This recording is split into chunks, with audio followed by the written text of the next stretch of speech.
Welcome to EduTips, a side project of the Cult of Pedagogy podcast where I share one quick idea to make your teaching better. This is Jennifer Gonzalez and I am your host. EduTip 25 is sponsored by Explore Learning. Are you looking to supplement your STEM instruction with technology you can trust? Explore Learning K-12 STEM solutions put data privacy first and are certified safe for student data with high standard data security measures. That means peace of mind when you teach.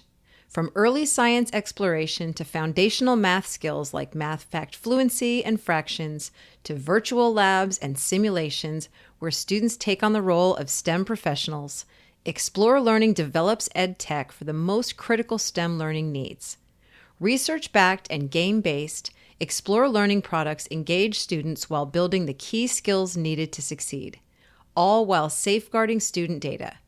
Discover how their award-winning products are prioritizing data privacy by visiting cultofpedagogy.com/explorelearning. Today's EduTip is use neutral language to keep things cool. One way to describe an ideal classroom environment is one that is cool. In other words, the emotions of the people in the room, both the teacher and the students, are not inflamed in any way. No one is preoccupied with any kind of anger, hurt feelings, anxiety, or fear, and they can therefore concentrate on the academic tasks of the day, free and clear, emotionally unfettered. This kind of nirvana is hard to achieve in classrooms because we all bring our outside lives with us, and teachers can't control that. What we can control are the things we say, specifically how we say them, in order to bring the atmosphere down to a cooler level, or at least avoid making it hotter and more intense. One way to do that is through neutral language. By choosing words that are less judgy and more neutral, we keep things professional, calm, and cool. Here's an example. Suppose a group of students turns in an assignment on paper and two of the papers have no names on them. Now you could say something snarky like, okay, which of you geniuses forgot to put your names on your papers? This might get a laugh, yes, but for some kids on some days, depending on the kind of emotional stuff they happen to be carrying around with them, it could really rub them the wrong way and be just one small turn in a sequence of events that eventually leads to a bigger behavior incident later on.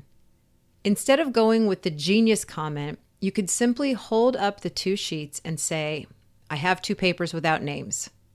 The same information is conveyed, but without judgment. It just describes the problem. You don't get the laugh, but you also keep things cool. Here are some other examples.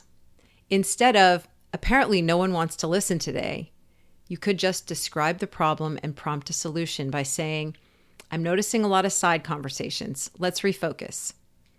Another example. Instead of saying, you're making a huge mess, you could just describe the problem and prompt a solution.